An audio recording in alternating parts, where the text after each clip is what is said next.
Welcome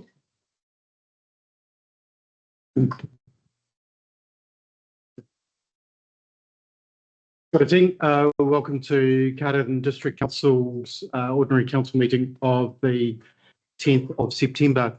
I'd like to start with Karakia Timatanga.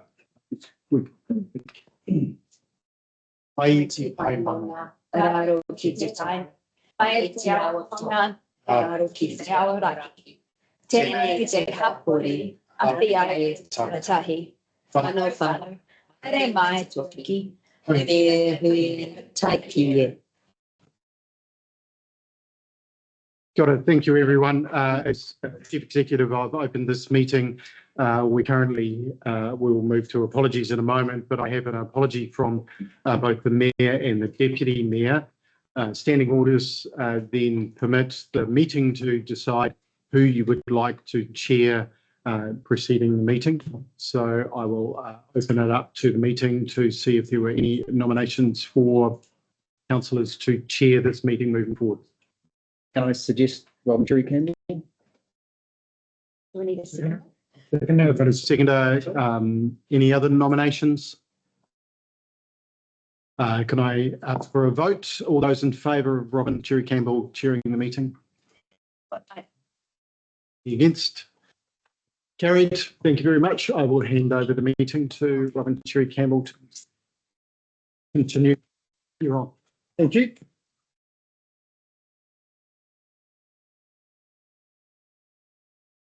Thank you, Jeff, and fellow councillors. Moving through the agenda, we have apologies. As noted, His Worship the Mayor and Deputy Mayor are both apologies. Could I have someone to please move those apologies? Thank you, Councillor Newman, and seconded Councillor Gallen. All those in favour? Against? Carried. Thank you. And also welcome online, we have Councillor Ayling, Councillor Dalla. Thank you for joining us. And if you have questions, can you use the hand emoji, please, just so we can see it easily?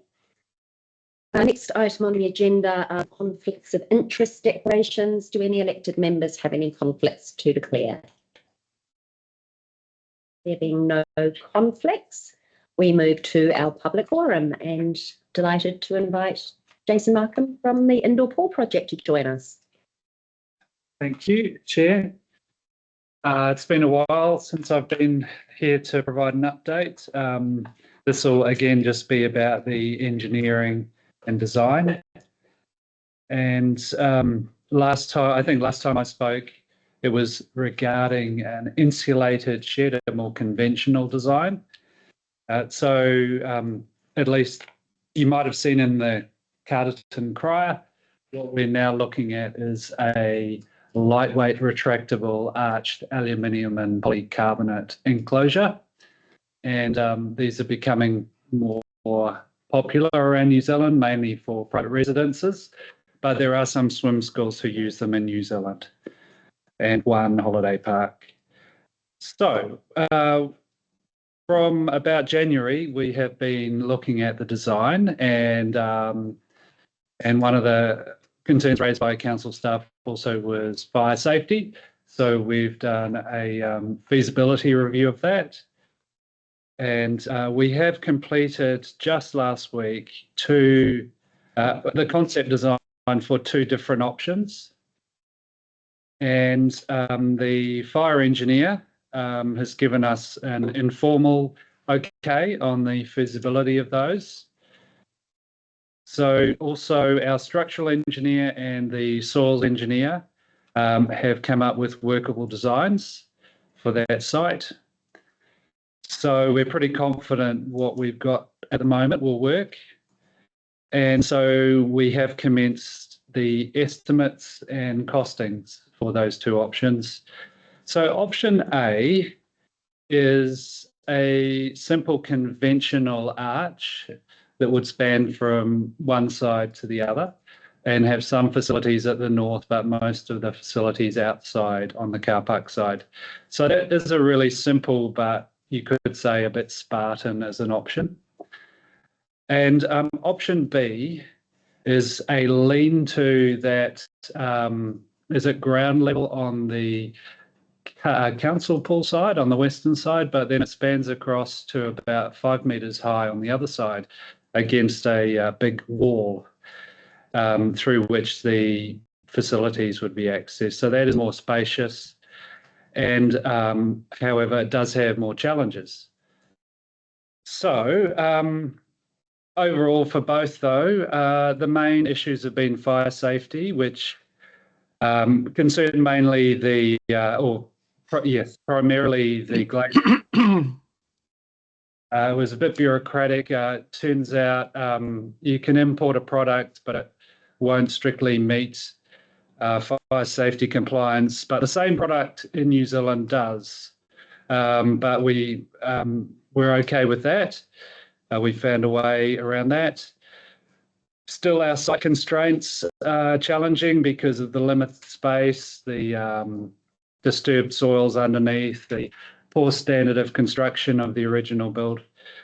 But yet our design will cater for those. And again, with everybody, our third challenge that I'd raise is our volunteer capacity and sustainability, how we keep people engaged and keep the project progressing. We've had grants for the design funding, which has been essential for getting that work done. If you're not aware, there is a website, so just Google the Carterton Indoor Pool. There's a bunch of information there. So other activity I'll briefly touch on as we're exploring the transfer of ownership of the facility to a charitable trust board, and the swim club. So I work for a subcommittee of the swim club, which is the project. But the swim club had flagging membership and low participation at the start of this year, but I'm pleased to say it's had a new lease of life. So participation and membership is up again. So that's all I've got. Thank you so much. Any questions for Jason? So you would expect to get a firmer quote and a big idea of the budget shortly?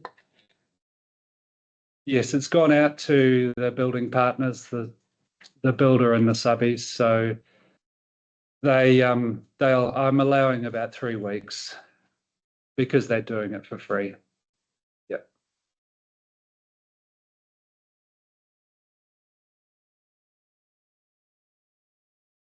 Questions? Into the screen, no questions. Fabulous. Thank you so much for the update. Thank you. It's really good to be kept informed. Thank you. Next item on the agenda are discussions of the public. We don't have anyone else doing public work now. Sorry. Discussions. Any discussions around the table?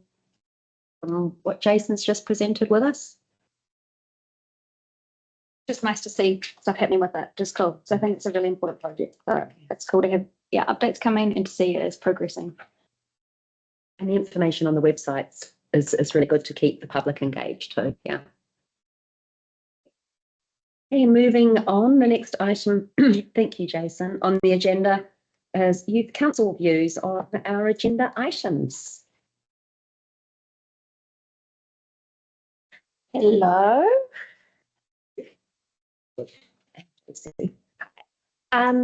So I want to start with a big thank you for sponsoring me to go to the Aspiring Leaders Forum.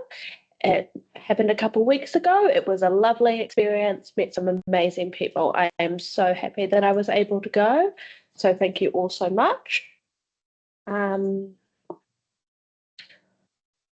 We looked for the agenda, nothing sparked our fancy, but we would like to give our best wishes to those who have served in this council and wish them the best in the future endeavours, whether that is to continue with council or other paths. Your diligent efforts are very much appreciated by the Youth Council.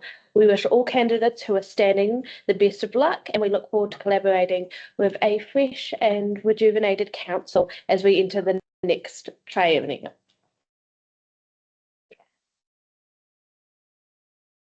Do you have any particular highlights from morning? Of particular highlights. The community service, it was very lovely. We were cleaning up a bush area which had been used for not the wanted capacity. So that was very nice. We got to get rid of invasive plants and clean up a bit, which was really nice. I found a cassette tape. That's how dirty it was. You know. Google, what is this? Oh, I know what a cassette tape is. Yes, but so that was very fun. I very much enjoyed that. Any other questions for Josie? Thank you so much. I'd just like to thank you guys for your participation in our deliberations over this triennium. It certainly adds a different perspective than most of us can bring. Yeah.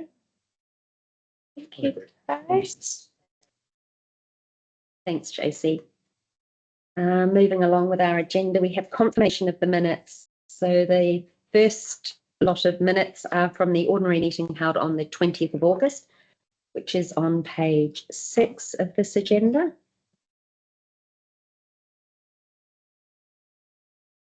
Are there any alterations to the minutes? There being none, can I move to the recommendation that the minutes of the ordinary council meeting held on the 20th of August 2025 are true and correct? I have somebody to move those, please. Did you do that? Thank you, Councillor Lawrence, and Councillor Garland seconded. All those in favour? Against? Carried, thank you. The next, apologies, I wasn't expecting to be chairing this. So report 7.2, minutes of the ordinary council meeting held on the, Another minute. I'm just up, Yes. yeah, minutes of the ordinary council meeting held on the 13th of August 2025. This is on page 12 of the agenda. Anyone have any alterations of these minutes? There being no alterations, would somebody like to move that the minutes of the ordinary council meeting held on the 13th of August 2025 are true and correct? Thank you, Councillor Newman. Someone to second it. Thank you, Councillor Aileen. All those in favour? Against? Carried, thank you. Moving on to our reports. The first report we have is 8.1, our Chief Executive Report on page 20. Thank you, Chair. Look, I will take the report as read. We've brought this forward in the agenda packs, so all of the great things that council team are undertaking can be discussed and talked about in the early part of the session. I would like to just highlight that we're looking forward to the Sunday. And the weather? Yes, Sorted that out? I'm going to do my best to sort that out for this Sunday, but we're definitely looking forward to Daffodil Festival rather than Daffodil Day, and hoping that that turns out as successful as the previous years have been. Happy to take questions. Jenny. Open for questions. Any questions on? Sorry, the only other comment I would make is we have dropped a lot of the usual reporting from this report because we had projects and policy this morning. So all of our major projects, consenting, waste, etc., were picked up in that meeting, which is why they're not in this report. Questions? Any questions on Jeff's report? I reckon this is going to be a quick meeting. Oh, so Grace. There you go. It might still be quick, but I will ask a question. Just a question with regards to, you mentioned might be one for Jerry perhaps, in the staffing levels. At the report it said there's a total headcount of 80 staff with a full-time equivalent of 75. There was just a variance between that and an email we received from Jerry, I think a week ago or 2 weeks ago, with a full-time equivalent of 78 and a headcount of 87. Are you able to just say which of those is accurate as of now? That's a really good question, and I'm going to turn to Jerry to see if she can help me answer that. So the head count listed the data in the report is at the date we completed the report. It doesn't include vacancies that are open at the moment. So roles that we haven't filled. So this is a physical head count of people on the ground in the organisation.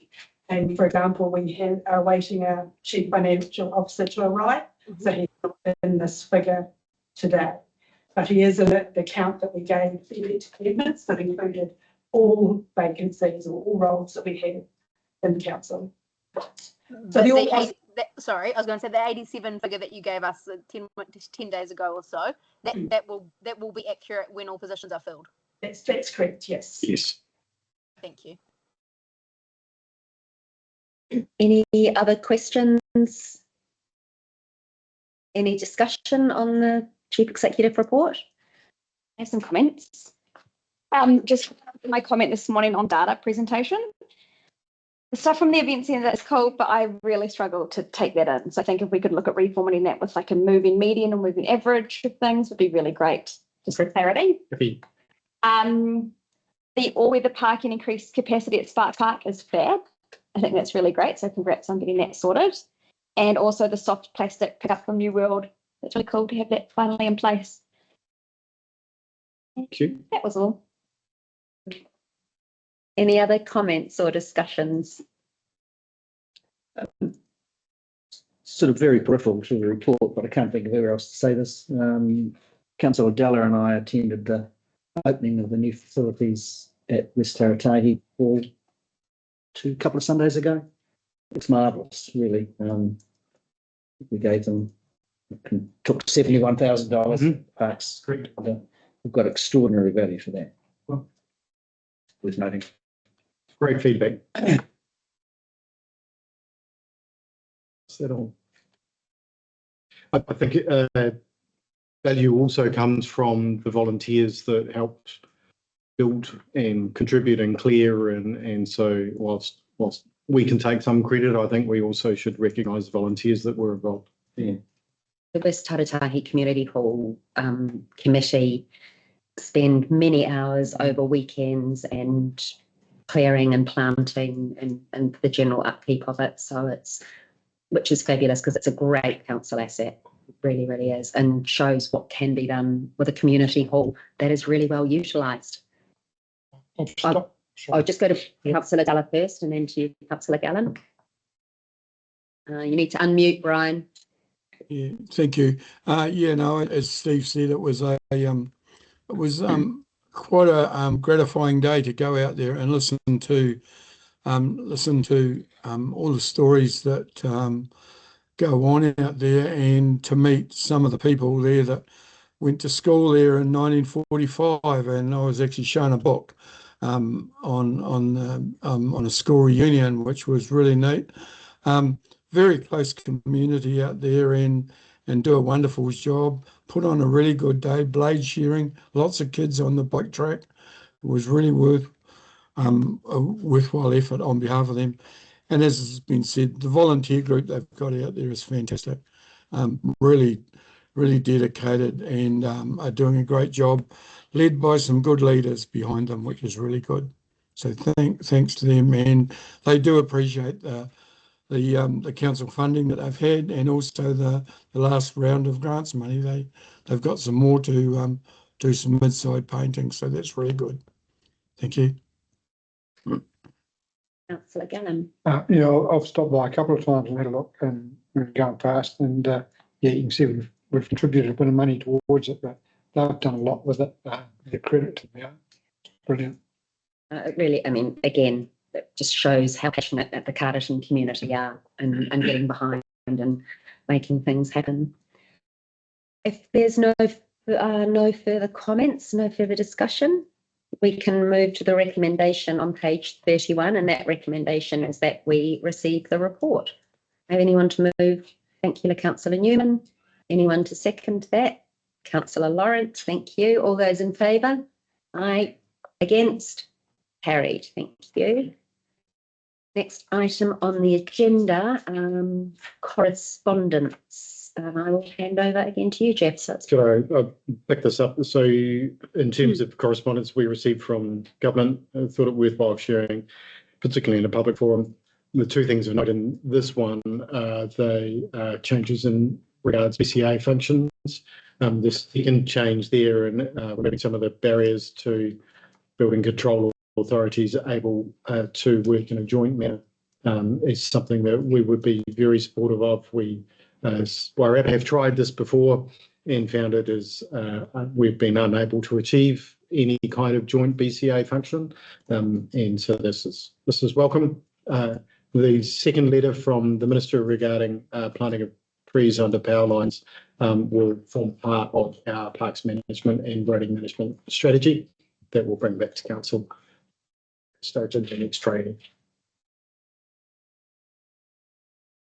Are there any questions in relation to this correspondence or discussions councillors would like to have? There being none, we'll move to the recommendation on page 32, and that's notes the correspondence received. I'm happy to move that. We have someone to second it. Thank you, Councillor Gallen. All in favour? Against? Carried. Thank you. Moving on to 8.3, Destination Wairarapa Quarterly Report, and would like to invite to the table Anna Nelson and Roger Wigglesworth. Welcome.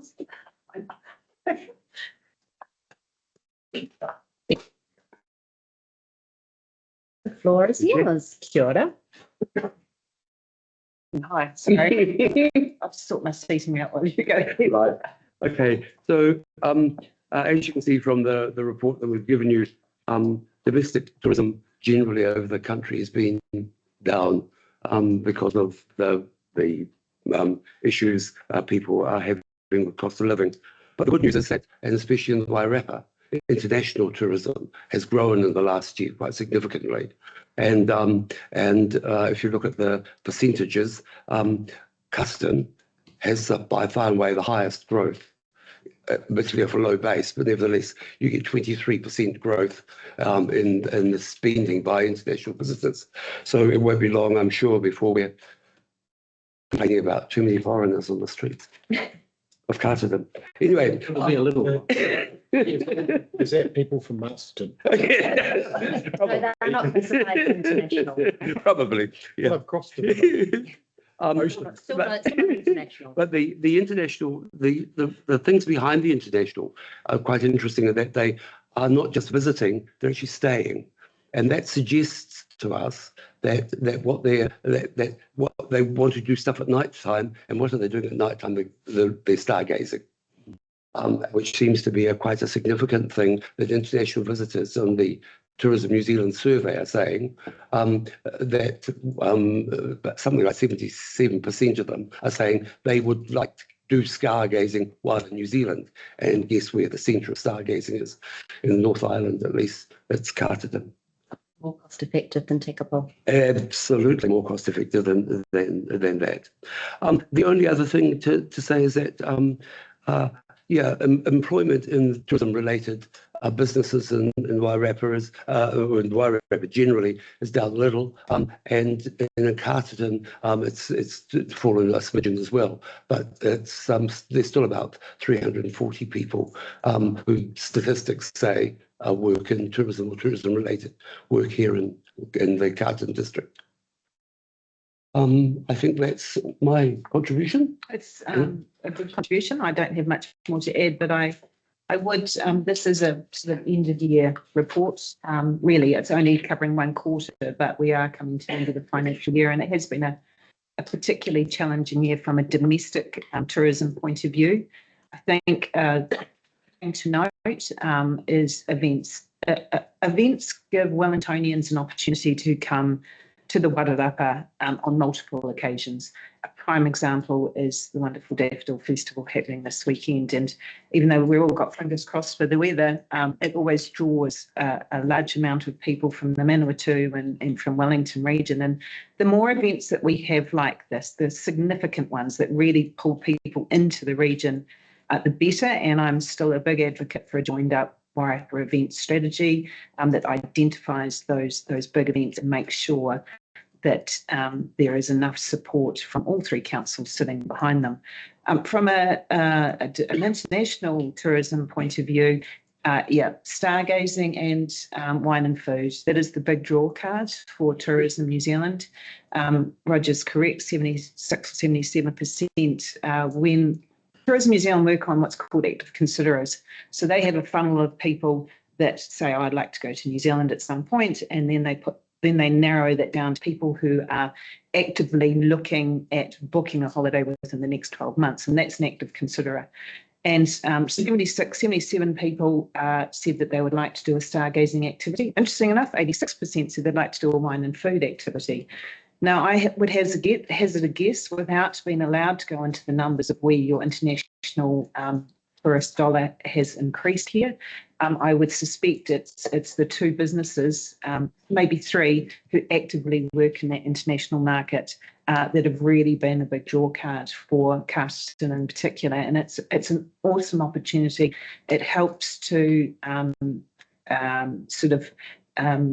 we talk about resilience. I've talked about it a lot, sort of building up the international markets. I mean, we have domestic shock through the economy, then that sort of helps the growth. And that's what we're seeing at the moment. So when it comes to international tourism, I really encourage Carsten District Council to keep thinking about how do we maximise that opportunity, and that is product development.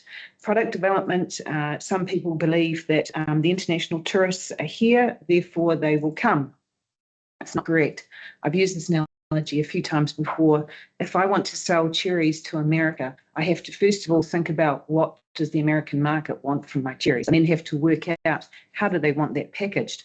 I then need to go into market and develop relationships with those people who are going to sell my cherries on the ground.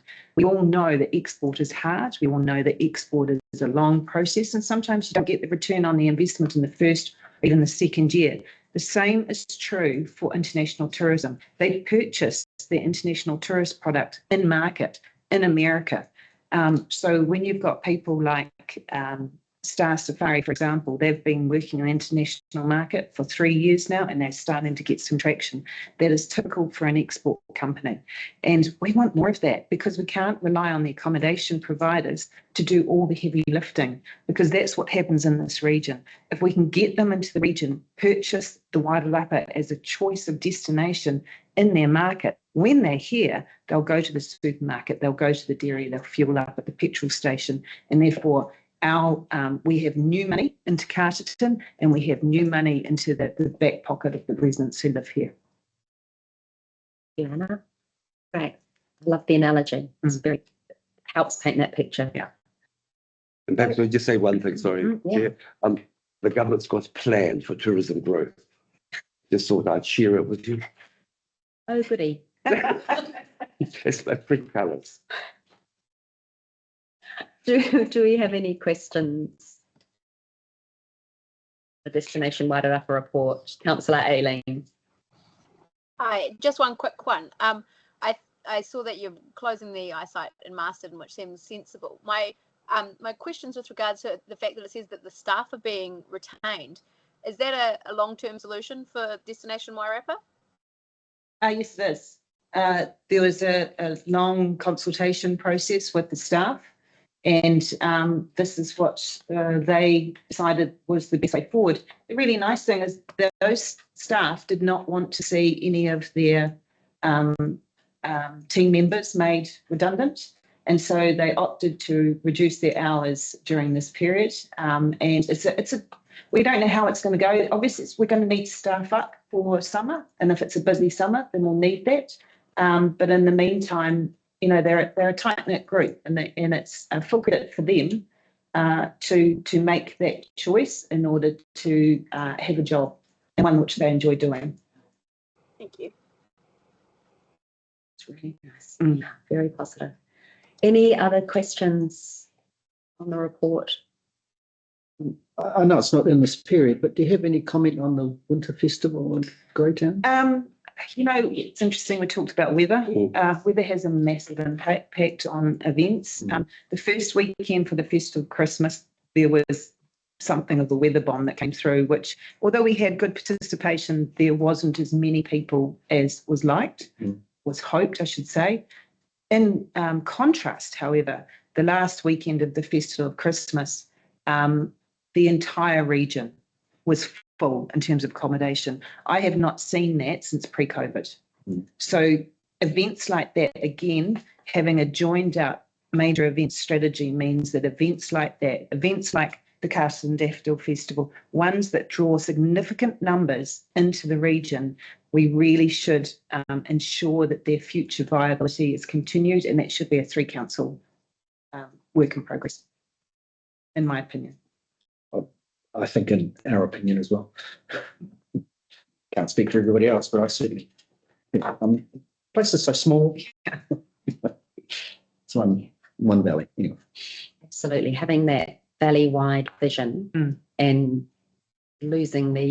taking the blinkers off and losing the patch protection is the only way forward, I believe. So well done on all the work that you're doing. Thank you. Any other questions? Open for discussion? Any comments? I'd like to feedback that I've heard from members of Destination Wairarapa, Carterton based and externally, when I've sort of spoken to them about the relationship and saying how for what they pay for their membership and what they receive and what the whole Wairarapa receives, that they couldn't possibly get anywhere near the benefits if they spent that money themselves. And I think that goes for all of the councils as well. Thank you, Robin, for saying I just wanted to share that for you. I'm not restanding, so this is not an electioneering thing whatsoever. Yeah. But I wanted to share that, over the last 6 years, I've really enjoyed working with Destination Wairarapa, and I've seen collective benefit. So please keep up the good work. Thank you. We the team that I have on board have been there since the beginning, and they are dedicated, as am I, to the Wairarapa and making it a success and producing positive outcomes for our residents who live here. And we're passionate about it, we're driven about it, and for the amount of money that we have, we squeeze every amount out of the stone to get back a return for the people who live here. So thank you for your comment, I appreciate it. And if any of you guys see any of the staff around, I'd love it if you did say thank you, because they do work really hard and really passionately on your behalf. And as you say, rather than losing staff, cutting hours, that shows, that's great. Good to hear. Well, that just shows good leadership and good teamwork. A good group staying together. Yeah, thank you. No other comments or discussions? Thank you both again. And we'll move the recommendation that we receive the report. Someone to move to receive the report. Councillor Gallen, thank you. And Councillor Dalla seconded. All those in favour? Aye. Against? Carried. Thank you. Next report, the Wellington NZ Quarterly Report. With your permission, Chair. Absolutely. Wed's team. Kia ora. Thank you very much for having us, and thank you, Chair. Yes, we have sent the quarterly report. We've also sent the annual report. So I'm going to speak to that briefly, like a little bit of a look back at the year that's gone, and then I'll hand over to Tash. We've also sent the implementation plan for the year forward, so Tash will speak to that briefly as well, and happy to take questions. Before I get on to West, there's been also a lot of activity from Wellington and Z across the Wairarapa, all the way from business support, supporting the film festival, Golden Chairs, Five Towns Trail Trust, Dark Sky, that we're very pleased to be a steering group member alongside Destination Wairarapa and Business Wairarapa, and working on industrial land as well. So happy to take questions on wider Wellington activity as well.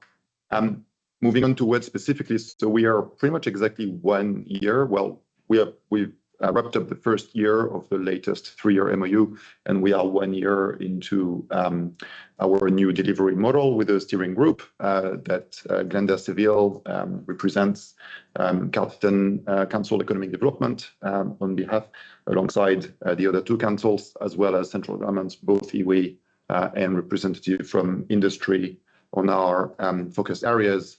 And that's been working really well. We've got a great foundation and great support from the steering group to actually enable significant progress over the last year and also going forward. The past year, we've had quite a bit of focus on water resilience. From a strategy perspective, the governance group has been established. There's a work program, and we've been able to support specifically the creation of a case for action, which I think some of you will have heard about yesterday. And I think it's going to be released soon, showing the value of having resilient water supply to Wairarapa's economy over the next several decades. Without spoilers, it's very significant from the draft that we've seen so far. We've been very pleased to work alongside Carleton District Council on supporting water process supply at the Wainawa Industrial Estate and highlighting the strategic value of water for Wairarapa. And very pleased to hear that central government has provided funding for water storage at Wainawa alongside Carleton District Council. That's a significant opportunity for both industry and the primary sector. We've done a lot of work on workforce. Strategically, we've worked with the skills group to refresh the workforce development plan, and then delivered a range of programs from Waihost in partnership with Business Wairarapa, helping to Hauranga Trust establish and recruit a strategic connector role, which I'm very pleased to say is in that role now, and that will help attract and retain health care workforces in Wairarapa and other sectors as well, potentially. And then on food and fiber, we've established priorities. We've done a lot of sector engagement. We've got some programs started and a lot more to come. So on that note, I'm going to hand over to Tash to speak of the year ahead. Yeah, well, firstly, I'll introduce you all to Anna Lawrence, who joined our team in mid-July. So Anna has come on as the Workforce and Skills Coordinator. So we're very lucky to have Anna. She is born and bred in Wairarapa and had a previous role in breadcraft, so is well aware of our local opportunities and challenges. So as we move into the second year of our MOU, we know that our population continues to grow. We've got a nice big young population and an ageing population, and we've still got quite a significant gap in between.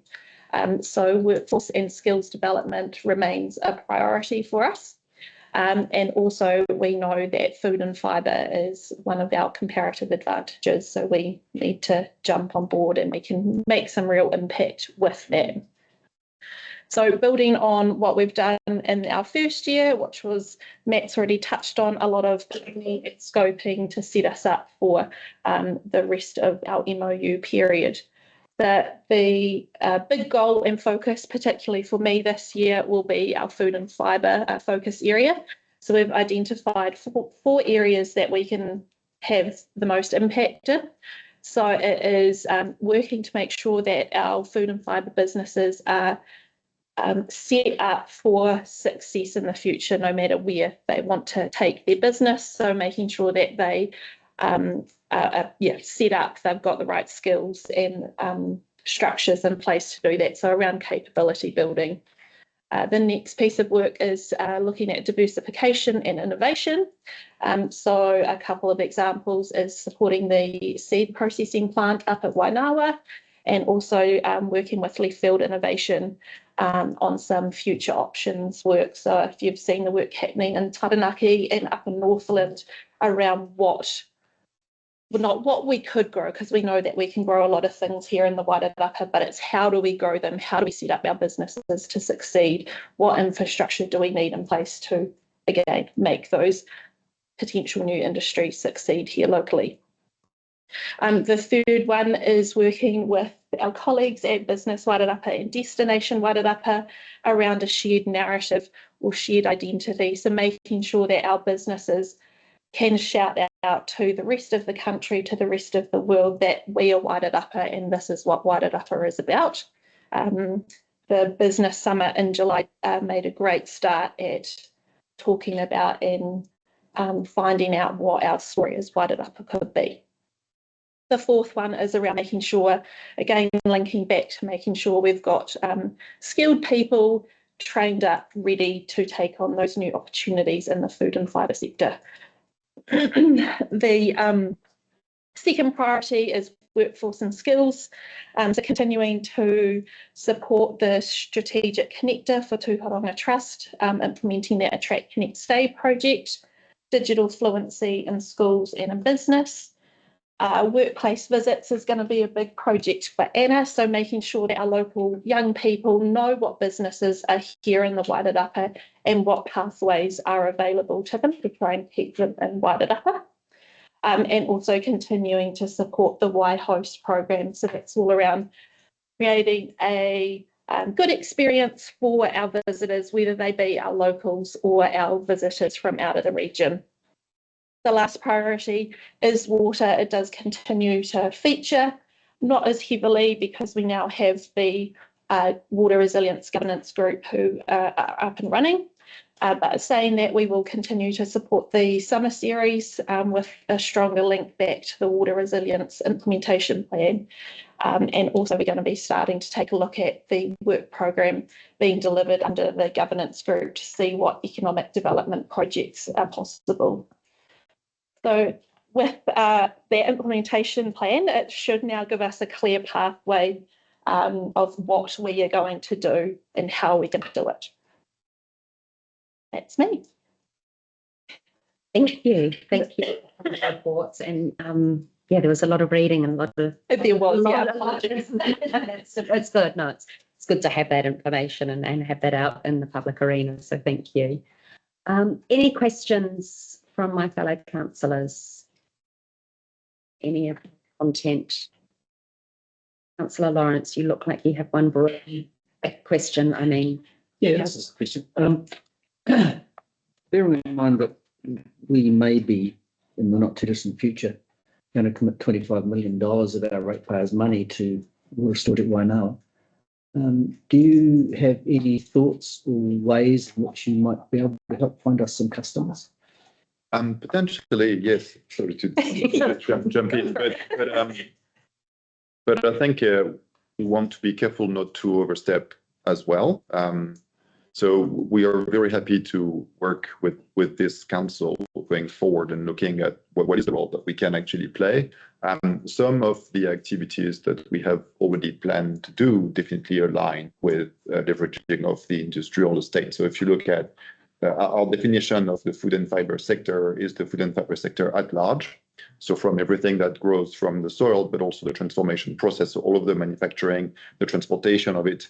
And those are the largest employers in the private sector in Wairarapa, many of which are actually based at Wainoa. So the availability of water is going to enable more of those businesses to base themselves there. So we think there's going to be opportunity coming out of the food and fiber work program. Obviously, they will need to find people to actually run those businesses, and that's where the workforce development comes into place. So that's what we can do here locally. There's also at the scale of the Greater Wellington region, so through the leadership committee that all mayors and iwi leaders from across the Greater region sit on, there is an ongoing piece of work looking at the availability of industrial land across the region. We have of the lowest in Australia and New Zealand. I think it's 98% occupied across the region, and there are areas that are under threat. So Lower Hutt Gracefield, that's a flood zone. It's not going to get any better, so there's going to have to be significant protection investment, or some companies will have to move. There's no way for industries to grow within the greater region at the moment without moving out of the region. So there is a steering group that's been established with representation from all regional councils from across the region, and us also looking at what's the demand side.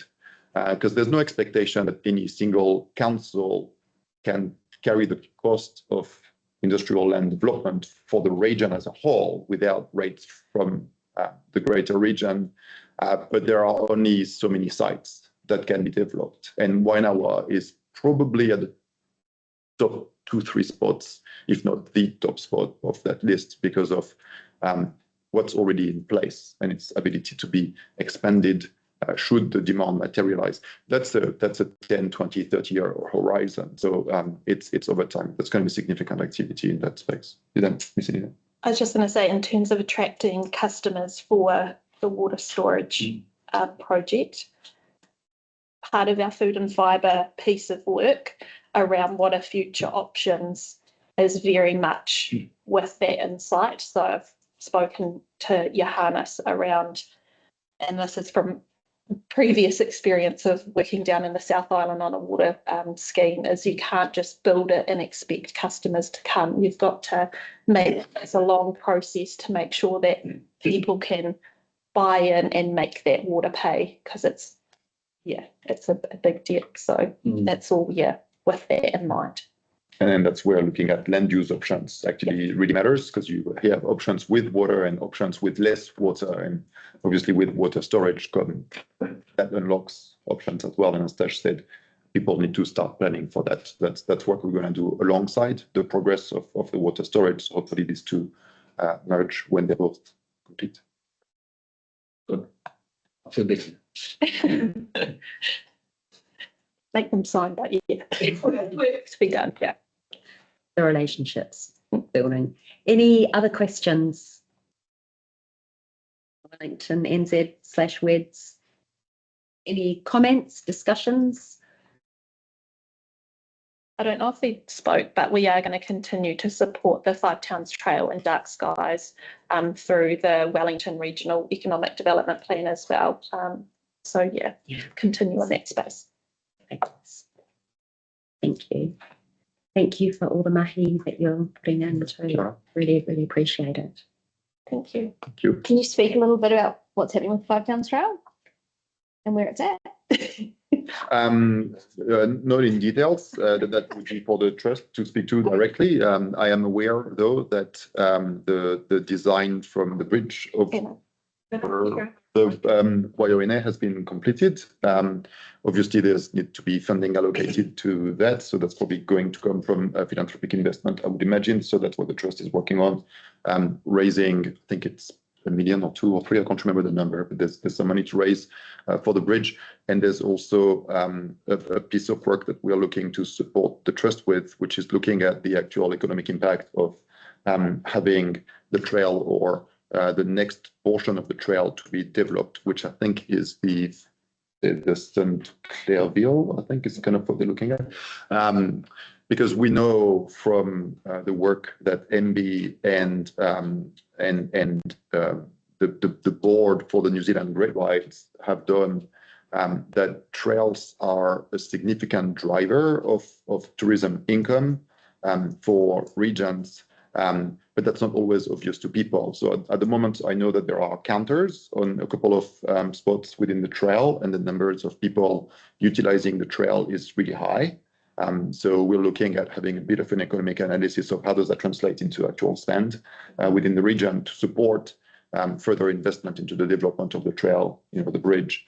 As Wellington and Z, we also working to support the development of strategy or framework. I think it's a framework for trails across the Greater Wellington region. There's a working group for that and a plan that's being shaped up.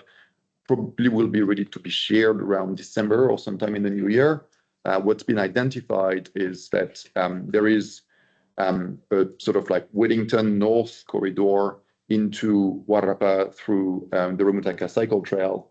There is a need to have something similar on the Kapiti side, and that's a gap. And the other gap is within Wairarapa itself, and that's where the Five Town Trail actually fills that gap quite nicely. So from that, there is then a package of offering that enables people into the region, the greater region, into Wellington, and then look at actually having them spend, hopefully multiple days and nights across the different parts of the region, including Wairarapa, with the potential for nights because of stargazing, as mentioned earlier. So I think that's a significant opportunity, which we're quite happy to support as best as we can. Do you have anything? No, just that I sit on the Ramataka Cycle Trail, which is a great ride.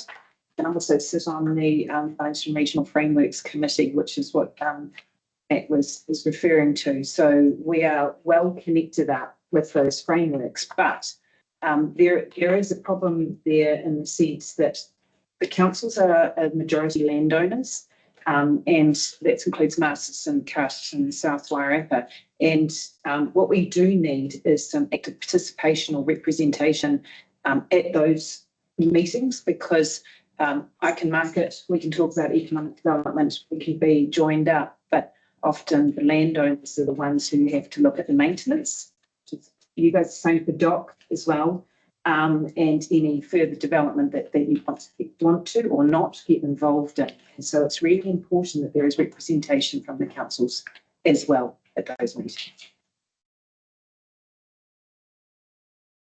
Well, that's good. And I think that piece on the economic development opportunities and to show that it will be worth it is a really important piece of the puzzle. So that's cool that you guys have.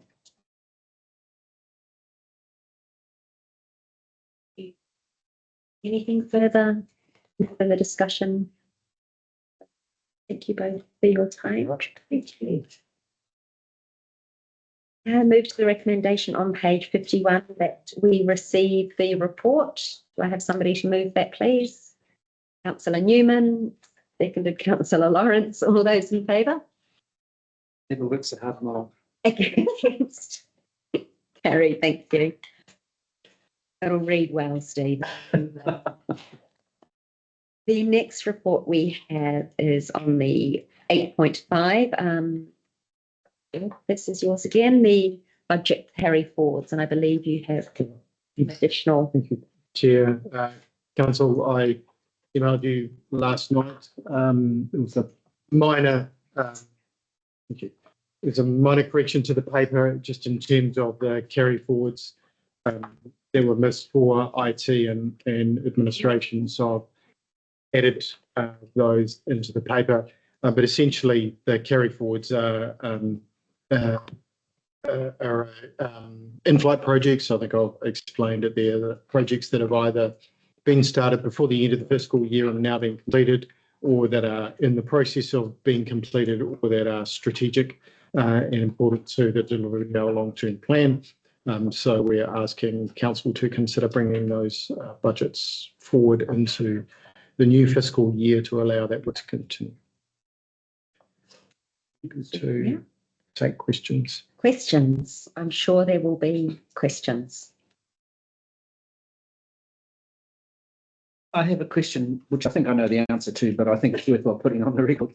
That the $3,278,192 that we're going forward has no impact on rates because we've already rated for that. I think that's the case. That is correct. Yes, that is correct. Where a project is funded from depreciation, we would have already rated for it and pick that up. So carrying forward the budget will have no impact on rates, and it will see that project completed and fulfilled. Where the project is funded from debt, we would not have drawn down the debt until the project was completed. So there is a small saving, and the timing of the project has been delayed. You are correct. There'll be no impact on rates. Any other questions? Brian Taylor Scott. Yes. You're on mute. Okay, Jeff, could you put up those figures again? So I can see them, because I haven't got them in front of me. But my main question probably is the budgeted figures there and the carryovers, are they enough to complete all those projects? Is there going to be any overruns or costs that aren't included in there that we might get out with later or not, or are we pretty realistic? Great question. I think it's worthwhile considering that some of the projects have already been completed, and so because we are now in September, So where those projects have been completed, we've got a fairly good estimate on the actual cost, so that the carry forward budget is sufficient. But I'd also like to reiterate that we operate under no surprises. So where the team believe the project is insufficient, as soon as they know that, they will come to me and we will come to council and seek some kind of either a change in scope in the project or a change in the budget to the project to make sure that we don't go over our plan. So my view is the budget carry forwards that we have are sufficient to deliver the outcomes that were expected from the projects. Yeah, thank you. Councillor Lawrence? This is just to save me having to do any work.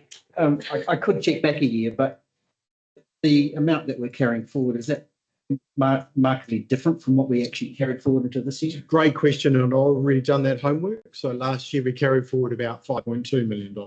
So this is significantly less.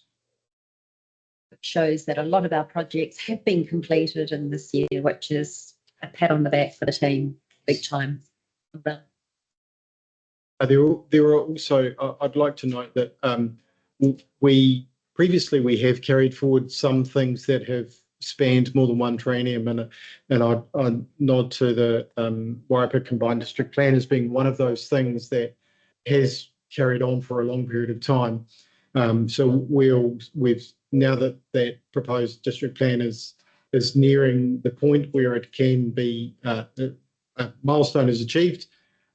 We don't know what it will cost to move forward. So we've dropped the budgets for any kind of legal challenges that may occur, because realistically, we don't know how much that will cost until such time as they're made and crystallised. So at this stage, we've tried to be quite strict in terms of what we're carrying forward, as I said, in flight, currently being delivered, or strategic projects.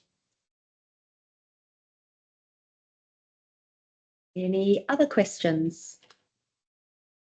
Comments, discussions on the report? Looks like a lot of money, but it's actually unremarkable.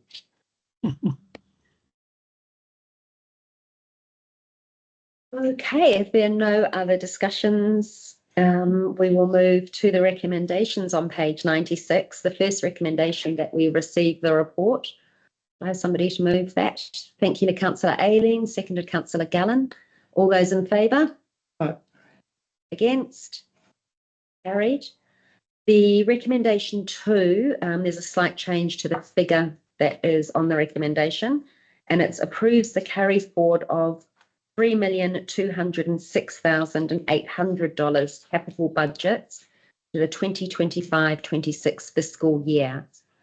Do I have somebody to move that? Councillor Newman, seconded by Councillor Dalla. All those in favour? Aye. Against? Carried. And then the third recommendation approves the carry forward of $71,392 operating budgets to the 2025-26 fiscal year. I'm happy to move that. Do I have a seconder? Councillor Gallen, thank you. All those in favour? Against? Carried. Thank you. Thank you, Chair. 8.6 agenda item is the adoption of the Wairarapa Consolidated Bylaw, and I'd like to welcome Solitaire to the table. Thank you, Madam Chair.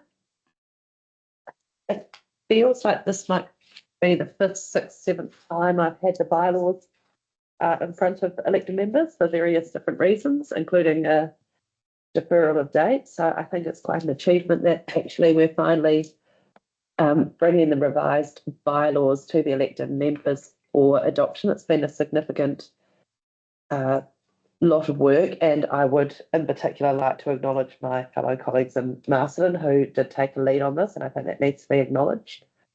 And it's a good example of the councils working together to achieve a really nice outcome.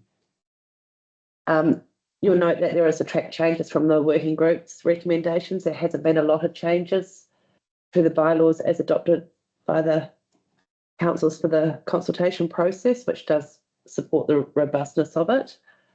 I wasn't going to mention cats, but that was all over the front page. I think the decision made by the working group was a very sensible decision. And going out and looking at consulting with the community when the bylaw comes up for review in 5 years' time would probably give all the councils time to explore what that additional level of requirement and compliance and staffing, what it would cost and the implications of it before we consider going down that path, because that's one thing you need to do with the bylaw is what is a cost benefit analysis, and we don't appear to have had from anybody, including submitters, a actual cost benefit of that to the councils. So that's the only thing I'm going to say about cats. Yes, I concur, having chaired the working group. The submissions that we did have in relation to cats, there was not one piece of evidence on a cost benefit analysis. It was a very emotive. They were very emotive submissions, and yes, I think there needs to be a lot more consideration for resources required. Is that? Were they quite fluffy? They were very fluffy. Yeah. No clause though. It's quite lucky. Yeah. Well, none that I saw. Over clause 17. Apart from clause 17, right? 17.5. Jokes aside, any questions for Solitaire in relation to this report? It's been pretty well canvassed. It's just so much It was a very long process, this one, and yes, Right. the staff in Masterton who did take the lead on it, they did a sterling job. I was very, very impressed. Yeah, it's a very robust process. Any discussion? No, I think as has been said, we've probably discussed this enough over the months, years. So I'll move to recommendations on page 104. The first recommendation is that we receive the report. Do I have somebody to move that recommendation, please? Councillor Gallen, seconded by Councillor Aileen. All those in favour? Aye. Against? Carried. Recommendation 2 adopts the Wairarapa Policy Working Group recommendation that the Wairarapa District Councils adopt the Wairarapa Consolidated Bylaw 2025 and give public notice of the making of the bylaw. I'm happy to move that one, and seconded by Councillor Newman. All those in favour? Aye. Against? Carried. And then I think if everyone is in agreement, I will take recommendations 3, 4, 5 and 6. I don't believe I need to read them all out. They're all for noting when the submissions were heard, deliberations undertaken, etc. If somebody would like to move 3, 4, 5 and 6. Could I make one note on 6 just to update? We got the approval from the minister today. Oh, great. Yeah. Oh, fabulous. Well done. Thank you. Do I need to change the wording on that? Yeah. Oh, it's at the time of writing of the report, it still had been sought. Maybe we can note that it was received today. Thank you. So, Councillor Gallen, were you moving? Yep. Thank you very much. Moving on. And seconding that, Councillor Lawrence. All those in favour? Against? Carried. Thank you. Okay. We have cat cages in the new town they're building. Yeah. So our next report, the bound.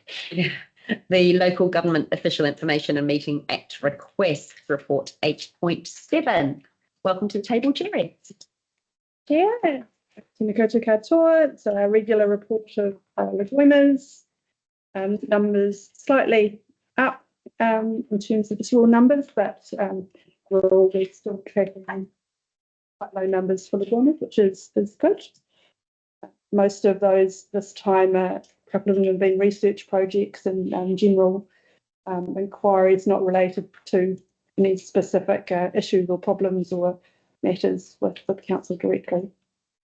Happy to take any questions on those. Questions? Grace, Councillor Aileen. Hi, there was just one error I noticed with the Green Party list MP. And the Taxpayers Union. Yeah, it was the Taxpayer Yes. Union's content for the subject there. Yeah, sorry, I've just seen that myself as well, thank you. Off the top of my head, I'm not sure what the Green Party related to, but I will check that through. But that'll be on the website in the Yes, yeah. yes, yeah. Any other questions? Comments? Discussions? There being none, thank you, Jerry. And the recommendation is we receive the report. Councillor Newman, thank you. Seconded by Councillor Gallen. You're too late, Councillor Della. You're going to be a bit quicker than that. All in favour? Aye. Carried, thank you. And then service 8.8, service requests. Again, our regular report, just noting these see our service requests were down slightly on July.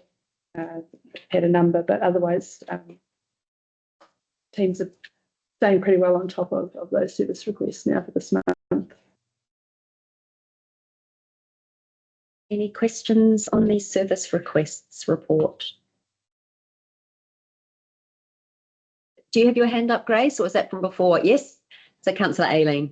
Thank you. Just a quick one. With regards to the council vehicle driving erratically on the Rimutaka Hill, what kind of action is taken following that kind of complaint? And does that get correlated with the information that we receive in risk and assurance with regards to driver speeds and that kind of thing? Yes, so in terms of the follow-up, so that is treated as an employment matter, so it could end up in disciplinary action, so it's followed through by the managers, and then you will come through to risk and insurance as part of our monitoring of vehicle safety. Thank you. Any further questions? Comments? Discussion?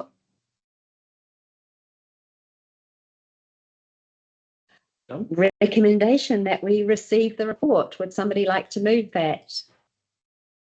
Councillor Della got in and seconded by Councillor Newman. All those in favour?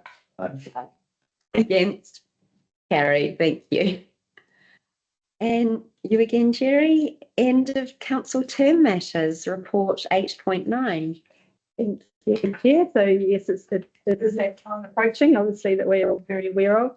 So just these are the matters that happen every end of triennium, just to tidy up the period really between now and post-election. And really that fundamentally the CE needs to, that's, you've got the option to delegate the powers for to CE to handle most matters. The urgent ones, the only risk being if there are urgent ones that potentially the incoming council doesn't like or doesn't agree with, is mitigated by the CE talking to the mayor-elect in that period as well. So certainly there is still the no surprises approach. In the very urgent case, we can expedite council being sworn in. However, I haven't heard of it being used in that way that there's a decision so urgent that may happen. So yeah, happy to take any questions or clarify. It's a little bit, hopefully it is clear in terms of the process. Any questions or clarification required?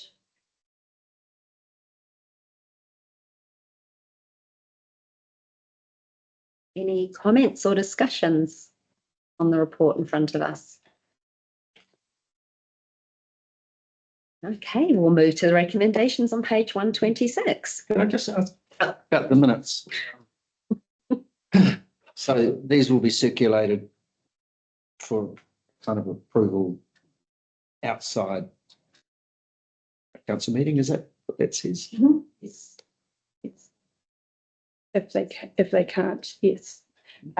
We've got obviously that additional meeting on the 24th where we can have those confirmed in person. But then after that, the 24th council meeting via email and the following risk insurance one.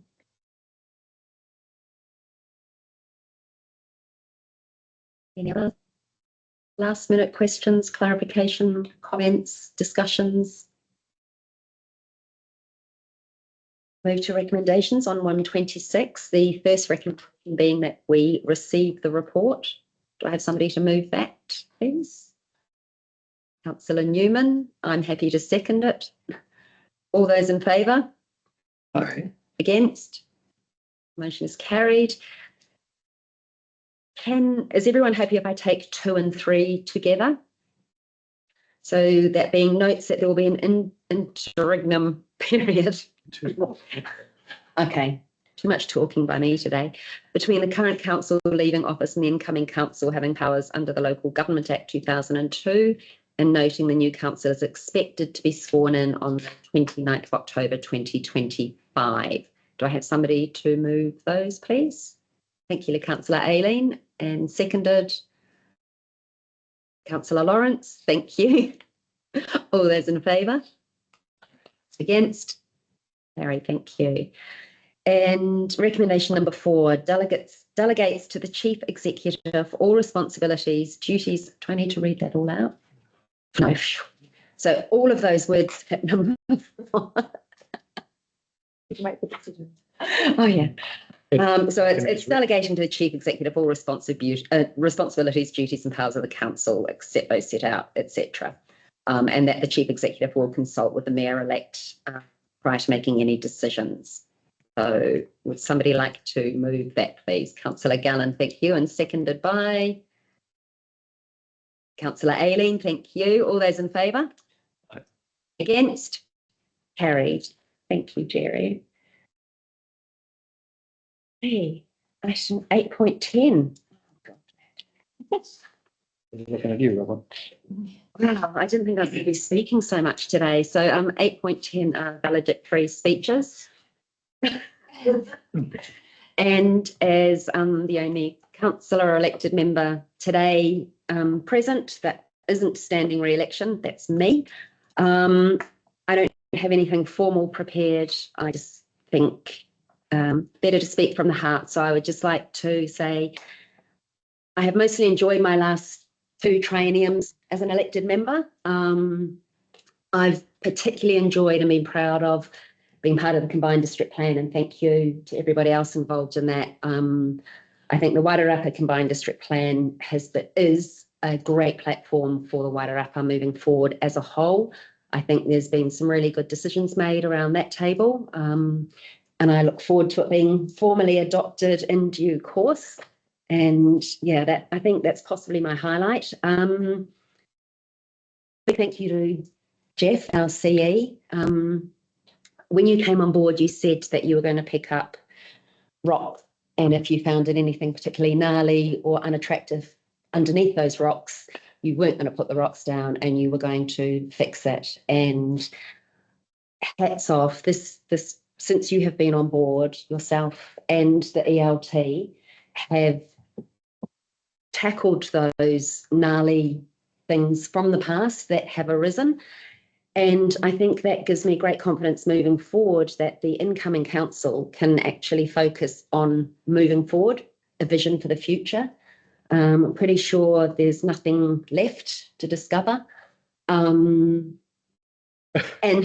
hopefully I won't jinx that. No, I'm positive. I'm a positive person. And I think that's down to the hard work of you and the team. And I've really, really enjoyed working alongside you and the team. To everyone that's restanding, I wish you all the best. I think as an outgoing elected member, I'd really hope that you can make decisions with a mind to the future and not just a 12-month future. I think we've heard today about 20-year plans. I think take the blinkers off, think about the Wairarapa as a whole, think about your children's children or your grandchildren's grandchildren, and work with our neighbours. I think the local water done well decision, which did go through, that's a starting point. And I think it's really, really important that we focus on things like that. We focus on moving, or you focus on moving forward. Don't get stuck in something that happened this term or the term before or the term before that. That's in the past. We need to be looking forward. You need to be looking for outcomes and solutions. Please don't point fingers of blame. It's not worthwhile. And also treat each other with respect and dignity. There's no place for bullying around the table, and I really hope that doesn't continue going forward. So I'd just like to say thank you very much to everybody that voted for me over the last 2 years. Thank you. It's time for me to finish this chapter, and I'm looking forward to my next one. So thank you.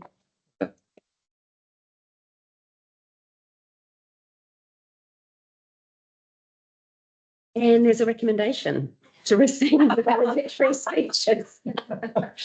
So if we don't pass that, You don't have to accept my speech, apparently. I thought that was hilarious. So somebody would like to recommend. Sounds like receive you're my moving speech? the No, no, I don't think it's appropriate. I will move it. Thank you, Councillor You want to Newman. move it in second? Councillor Newman has moved it. Somebody like to second? Thank you, Councillor Gallant. All those in favour? Against? Carried. Thank you. No exclusion of the public in today's meeting. So that concludes today's council meeting. And we move to our Karakia Whakamutunga. Kia tiara, kia tūriki whakataha ai, kia tūriki whakataha ai, hau e hui tai ie. Thank you. And the meeting is closed.